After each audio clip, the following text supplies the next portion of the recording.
Hi,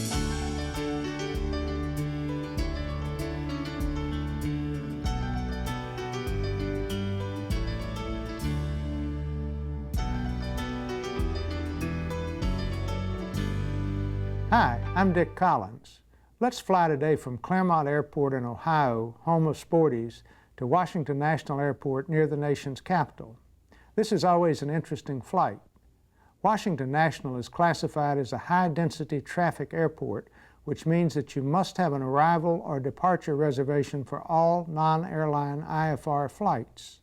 This same rule applies to airports in New York, John F. Kennedy, and LaGuardia, as well as to Chicago's O'Hare.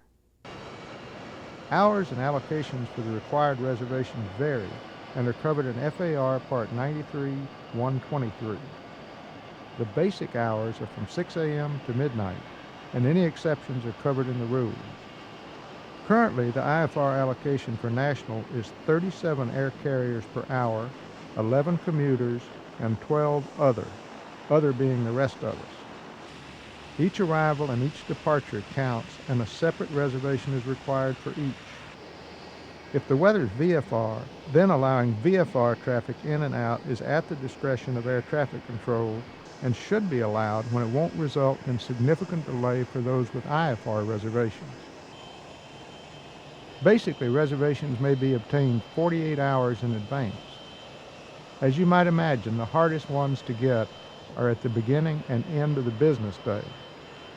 For a 9 a.m. arrival and a 5 p.m. departure, you better be on that phone 47 hours and 59 minutes and 59 seconds before the desired time.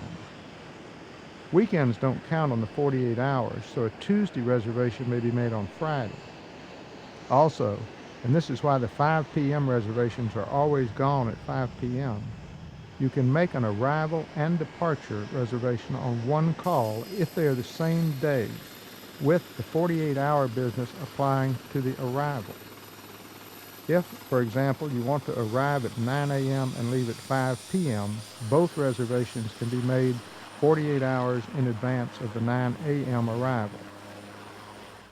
Before we make a reservation and head out, let me give you a little history on this. Back in the late 60s, chaos did indeed reign at what would have become the high-density traffic airports. I used to fly to Washington a lot then, and there were often long delays. So the reservation system was devised. Starting on Sunday, June the 1st, 1969, IFR arrival and departure reservations were required at the high-density traffic airports. At that time, a transponder, no altitude reporting then, was required for IFR operation to one of the airports, but VFR was allowable without a transponder. Today, all the airports are in Class B airspace, what used to be a TCA, and the equipment requirements for that class airspace hold sway. To test the new system when it first started, I went to National at 7 a.m. on Monday, June 2nd, 1969 to see how things were going. They were running quite smoothly then, as they still do, VFR or IFR. They are good about the VFR, too. The total IFR allocation for National is 60 per hour, and at one point they handled a grand total of 128 VFR and IFR operations in 1 hour on a VFR day. One thing that changed over the years is how you make a reservation. In the beginning, it was a phone call to a live person who never sounded happy at being relegated to the reservation business. Now it's best done with a touch-tone phone. 1-800-875-9694 is the current number, but it changes from time to time, and if that number doesn't work, get the new number from an FSS. It can also be done with a PC. The number there is 1-800-875-9759, and it works on the standard values set in my communications software. The system is simple except for one thing, the tail number when you use the push-button phone. You simply answer questions about which airport and what you want to do and when you want to do it. The tail number, though, requires 2 buttons for each digit. N40RC is 6204007223. It's obvious how the numbers work. The letters are sort of logical, too. N, for example, is on the 6 button and is the second letter on that button, so it becomes 6-2. R is the second letter on the 7 button, so it is 7-2. C is the third letter on the 2 button, so it is 2-3. You'd still be well advised to write down the translation of your N number before making the call. Now we make a call. This is for real, for a 2100Z arrival. This is the FAA Computerized Airport Reservation Office. Select an airport by pressing 1 for Washington National, 2 for O'Hare, 3 for LaGuardia, or 4 for Kennedy. National. Press 1 for reservation. Reservation. Using 2 digits, enter the desired day of the month. November 25th. Using 4 digits, enter the desired Zulu time. 2100 Zulu. 1600 local. Slot is available. Press 1 for arrival, 2 for departure.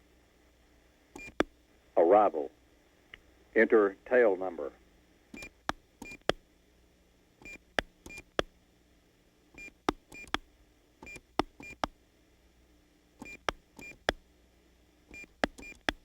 November 40 Romeo Charlie. Press 1 to verify. Reservation number is 16149er. Repeating, 16149er. Reservation complete. I'll show you now how it works in the computer. This is like any computer communication. It asks your full name, then replies, then asks you for a password. The password is one issued to you the first time you use the system. After that, the computer follows the same basic format as the telephone call in determining which one of the airports you would like to use, when you would like to use it, and whether you are arriving or departing.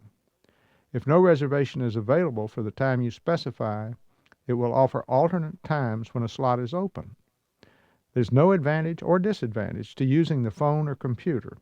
Both have the same basic 48-hour in advance requirement. Whichever you do happen to use, be sure to keep a record of your reservation number. It's not required on the flight plan when you file to one of the airports covered by the reservations rule, but were a question to arise about whether or not you had a reservation, the number would be proof that you were on the right side of the law. Okay, we have a reservation made on the phone. Now let's go fly. Before we go, let's look at the airspace we'll be using. Our departure point is Claremont Airport at Batavia, Ohio. This is in Class G, uncontrolled airspace, which extends upwards 700 feet, where we'll enter Class E, controlled airspace. The biggest difference in the two is in the required weather to fly VFR and the fact that our IFR flight will be uncontrolled until we reach 700 feet. That's why the clearance will read, upon entering controlled airspace, do such and so. If we were going up to flight level 190 for the trip, we'd be entering Class A airspace at 18,000 feet. On the other end, we'll be using Class B airspace, what used to be a TCA.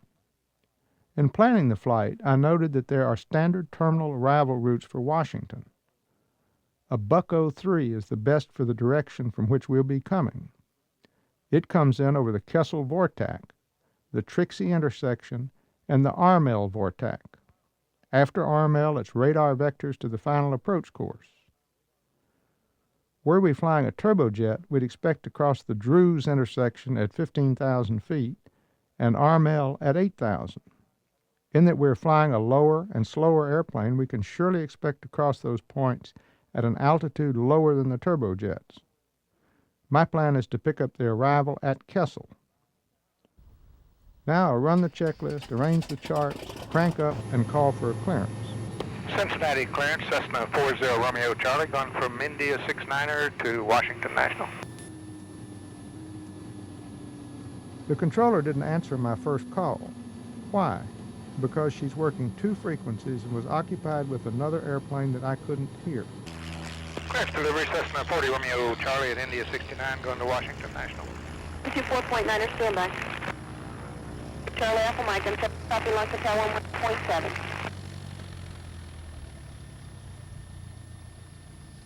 Turn 40 Romeo Charlie, which runway are you departing and how soon? I'll be off 22 in about 3 minutes probably. Centurion 40 Romeo Charlie is closed from Claremont County to Washington National AF filed. Maintain 3,000. Expect 3000, 10 minutes after departure. Approach frequency will be 121.0, block 4070. When entering controlled airspace, flighting of 180, and clearance void if not off by 1855, time now 184. Okay, 40RC is cleared to Washington National. Is filed. Maintain 3,000. Expect 13,000 in 10 minutes. 121.0, 4070 on the squawk, and enter controlled airspace on a heading of 180.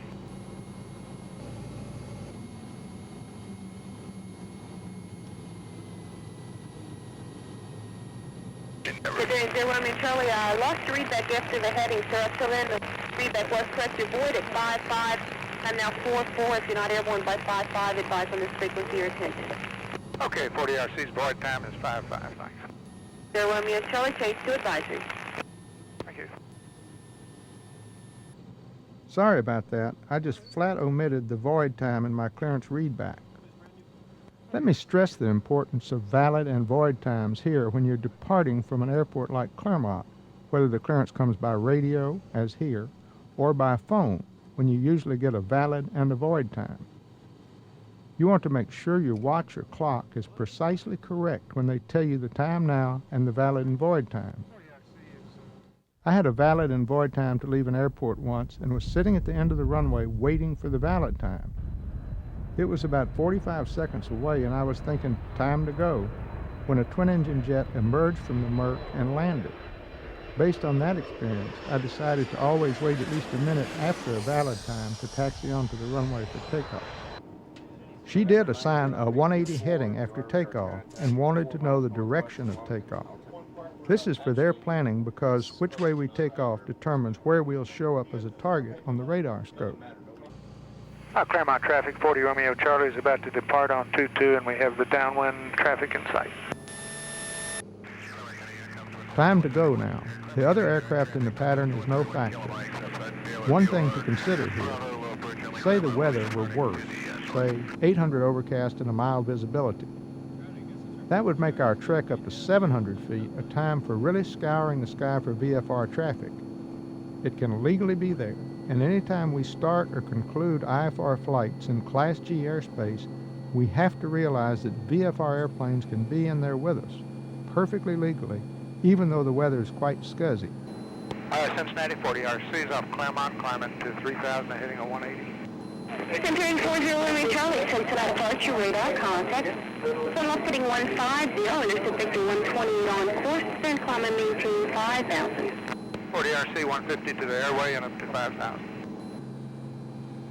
This day the weather isn't so scuzzy, but there are other aircraft out there. Centurion 40 Romeo Charlie, traffic at 11 o'clock, pressure 1 o'clock, 2 miles northbound, 2,500 unverified. Okay, I think we'll level off here at 1,800 until we see him. Centurion 0 Romeo Charlie. And 40RC, we got the traffic now. Centurion 0 Romeo Charlie, right. As our climb continues, there's more traffic to look for and to find. They're doing a great job here today, but you do have to remember that when you are flying IFR in visual conditions, the responsibility to see and avoid other traffic is yours. The controller will call the traffic he sees as he has time, but that doesn't mean he will be able to call all traffic. Centurion 0 Romeo Charlie, contact approach on 126.65. 40RC, good day. Goodbye. 4302, climb and maintain 11,000. E11, 11000, Comair 4302. Departure 40 Romeo Charlie is out of 2400 for 5,000 on a heading of 150. Centurion 40 Romeo Charlie, Cincinnati departure. Roger. Join Victor 128, resume your navigation, climb and maintain 7,000. 40RC will join the airway and climb to 7,000.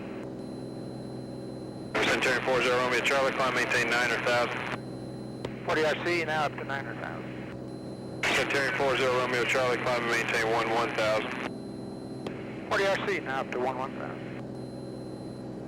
As we climb out of a terminal area, Cincinnati in this case, we know that at some point our altitude will be switched over to the center, Indianapolis Center in this case. It usually comes out of 9,000 feet or 10,000 feet, or, as it turns out this time, 11,000 feet. Centurion 40 Romeo Charlie, contact Indy Center 124.22. 2422, thanks, good day. See ya. On that switch to Indy Center, I acknowledge the new frequency without using my number. Not good procedure, though the controller apparently recognized the voice. At times we do drift from even good relaxed procedures when the nature of our communications becomes conversational. Indy Center 40 Romeo Charlie out of 4,800 for 11,000 and would like to request 15,000 for a final. Romeo Charlie, Indy Center, roger. Good afternoon. Maintain 1 at 1,000, and I do have your request for 15. 40RC climbing to 11,000. I filed the flight plan for 13,000 feet, but in the climb the ground speed was increasing, so I opted for 15,000 feet, or 15,000. That leaves the cabin of my pressurized 210 at a comfortably low altitude, but still gives a modicum of high altitude performance. To make sure about routing, I'll confirm that it's direct to Kessel, not direct to the Bucko intersection on the Bucko 3 arrival, which comes before Kessel on that arrival. Indy 40 Romeo Charlie, after York, do you show us direct to Kessel or to Bucko? Indy Romeo Charlie, direct Kessel after York. Romeo Charlie, contact Indy Center 127.1. Good day. 40RC, thanks a lot, good day.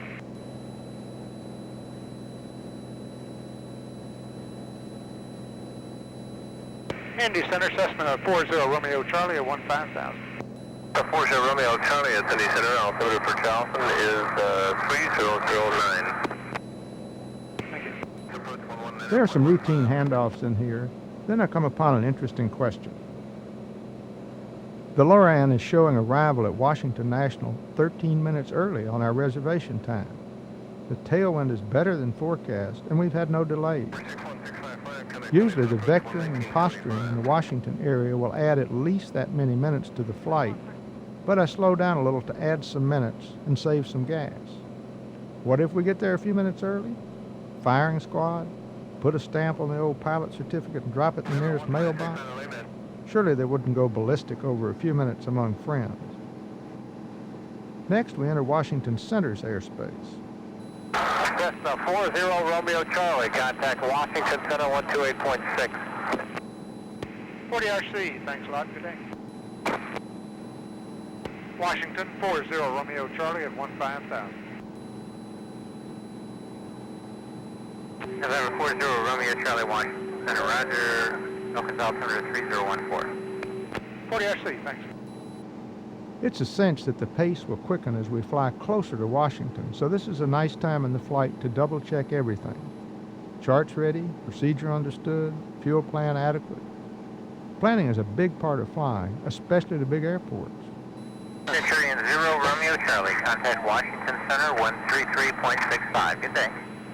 40RC, thanks a lot, good day. United 8040, contact Dallas approach 120.45. 2045, United 8040, so long. Washington Cessna 40 Romeo Charlie, 15,000. Cessna 40 Romeo Charlie, Washington Center, roger, Dallas altimeter 3005. 40RC, thank you. The closer we get, the more talk. North 40 Romeo Charlie, cross the Drews intersection at maintain 9,000, Dallas altimeter 3003. 40RC, Drews at 9,000. If you recall, the published arrival told turbojet pilots to expect to cross Drews at 15,000, and we expected to cross lower. The magic number is apparently 9,000. We are at 15,000, so that's 6,000 feet to lose. I start down 5 miles away for each 1,000 feet to be lost, so begin a descent 30 miles from Drews. That gives a descent rate of 500 feet per minute at 150 knots ground speed. An additional 100 feet per minute is required for each 30 knots increase in ground speed. And Washington 40 Romeo Charlie, leaving 15,000, port 900,000. Now 40 Romeo Charlie, roger. US Air 1540, increase your rate of descent to 15,000 for traffic. Well, certainly we'll do that. We'll increase down to 15,000 US Air 1540. Now, how much would you need? 2,000 men to it? That should be fine. Okay. The next communicating is with Dulles. 40 Romeo Charlie, contact Dulles approach 120.45. 40 RC, good day.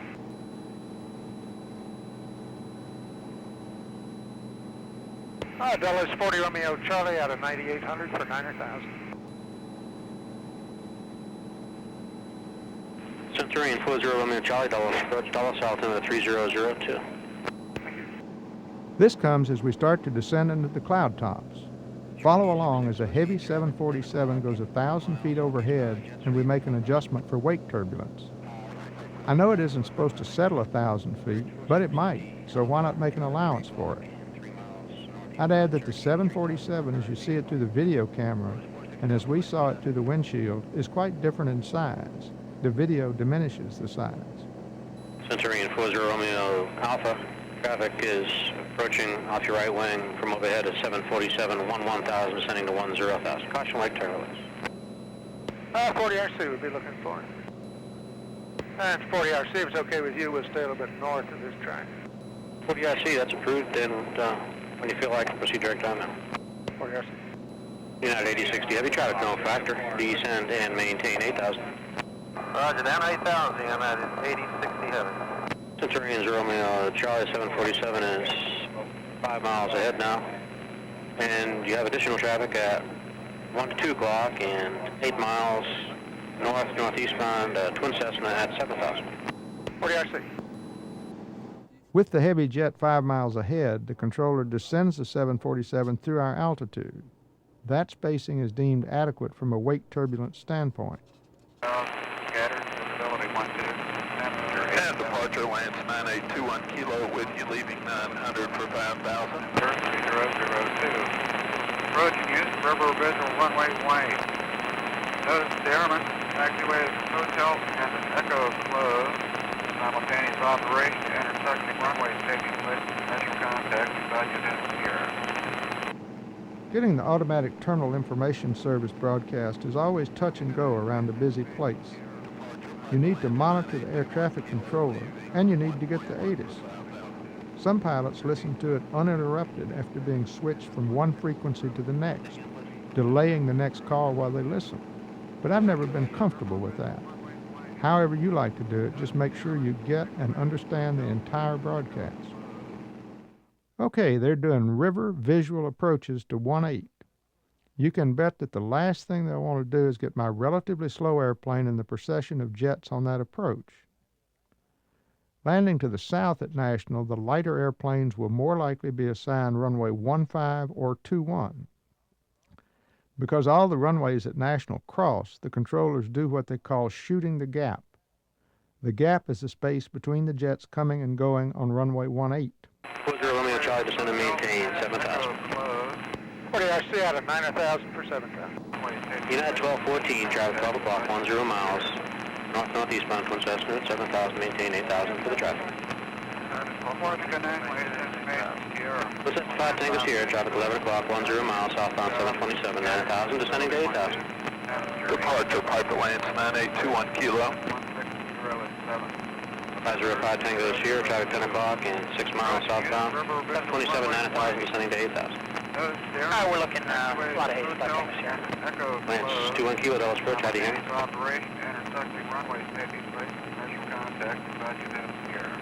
Piper 981 kilo, Dulles approach, how do you hear me? United 8060 Heavy's number 1, contact tower 120.1. 551, 8060, right? Centurion 0 Romeo Charlie, contact Dulles approach 125.05. 40 RC, good day. 5 Tango Sierra, contact Dulles approach 126.1. 4291 X-ray, what's your position?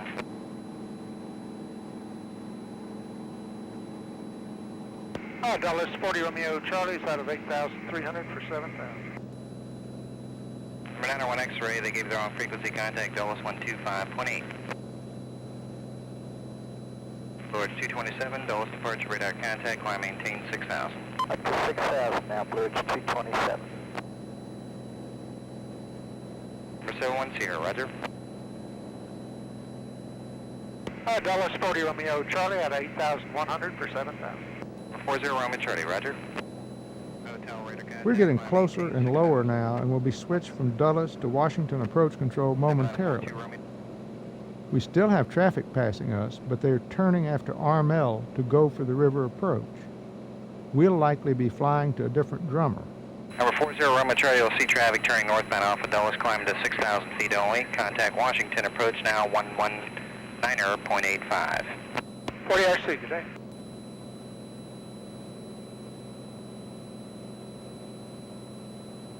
Washington approach 40 Romeo Charlie at 7,000 with Sierra.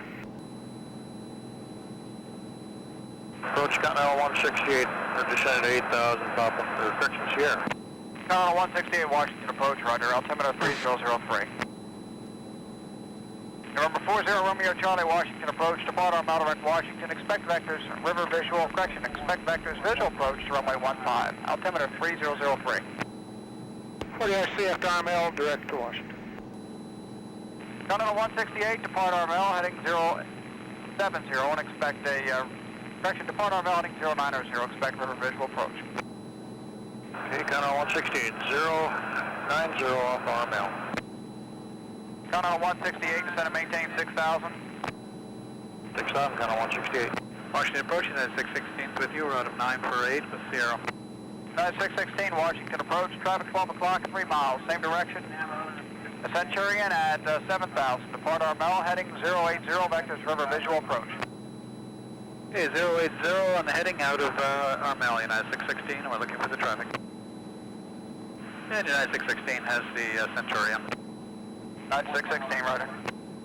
Coming up over Dulles now. Centurion 40 Romeo Charlie, traffic will be above you and off your left shortly, United 727 at 8,000.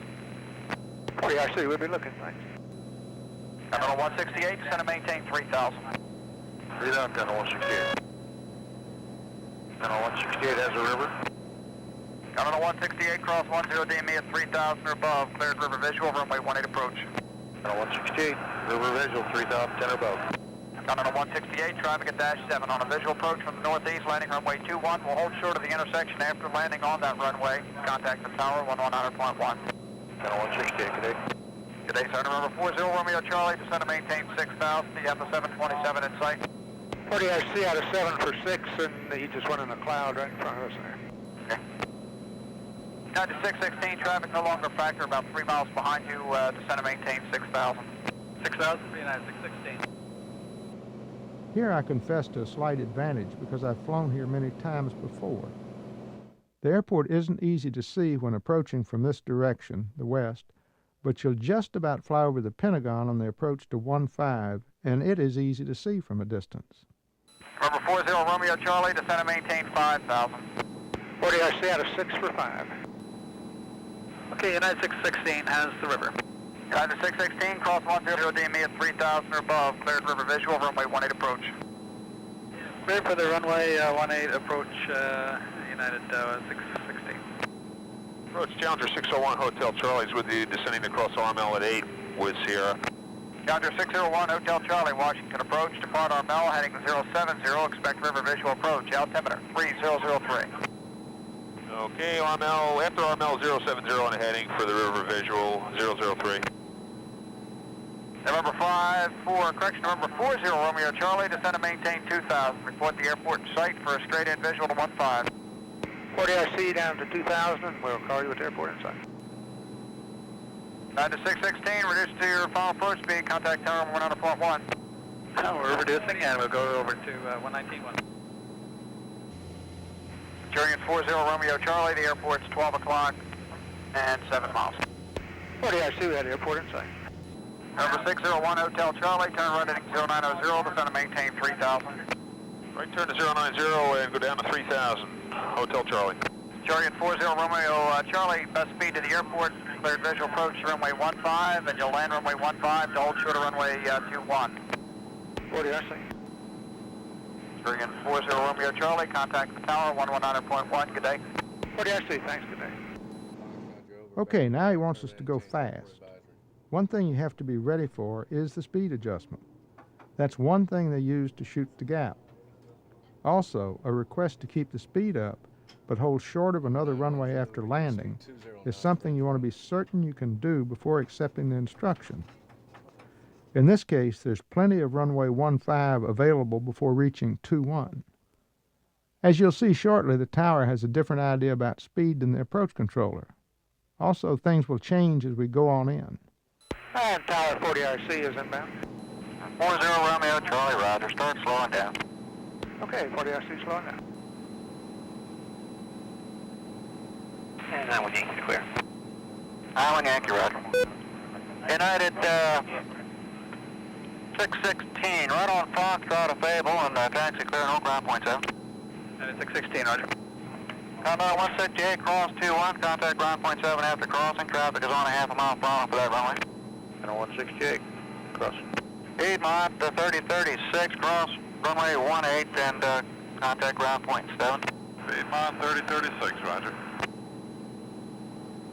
FedEx 5339, hold in position, be ready for an immediate. Traffic is on a 3 mile final for your runway. 5339, we'll do. Delta 1760, 18 taxi into position and hold. Position hold, Delta 1760. Delta 1760, 11506, runway 18 cleared for takeoff. Cleared for takeoff, Delta 1760.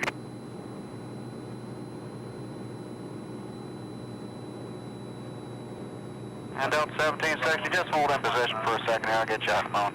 Roger.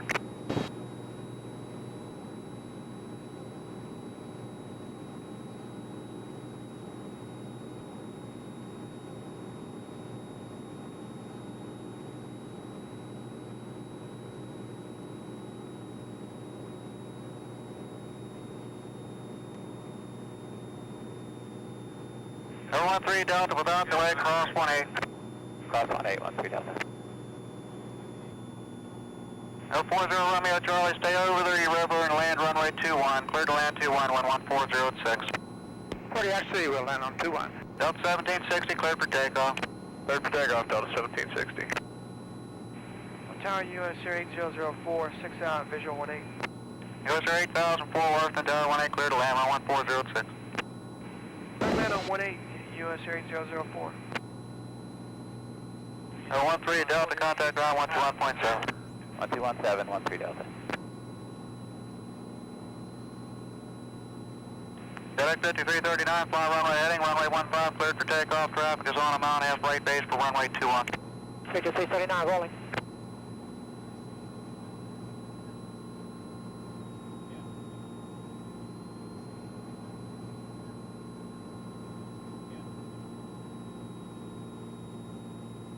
Delta 1760, contact departure. Delta 1760, good day, sir. FedEx 5339, turn right, follow river southbound, and courses will diverge in 5 miles, reference traffic ahead. 5339, follow the river, keep the traffic in sight. Alright, call departure southbound, good day. Yep, traffic gets an overflight about 5 east southbound, 1700 feet. Okay, 5339, so long.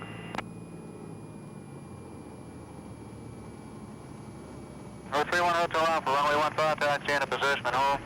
31 Hotel into position and hold.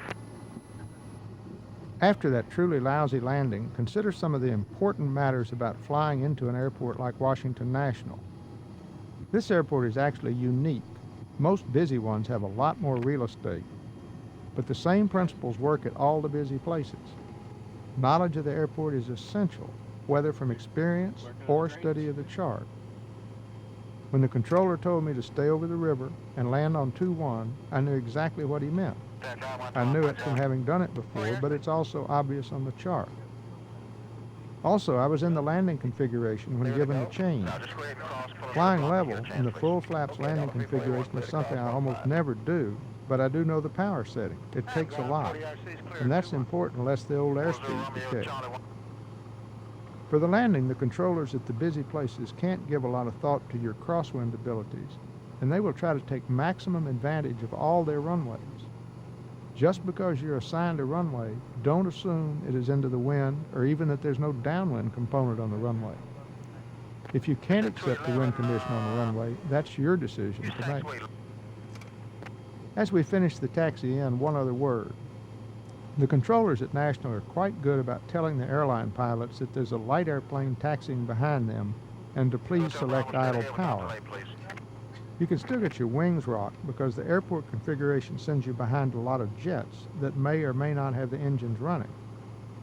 If you're about to taxi behind one and it appears it's generating a lot of power, ask. Parking is plentiful. Lots of jets. Texas jets, not New York jets here because there's a Cowboys-Redskin game tonight. As always, the folks at the desk are friendly and helpful as they collect what has always been one of the best bargains in busy airport fees. Hope you enjoyed the flight and will want to fly with us again. We have a companion to this tape on VFR communications, and we also have a 4-part weather series with some really neat footage that was shot from the airplane we used today. Thanks a lot and fly safely.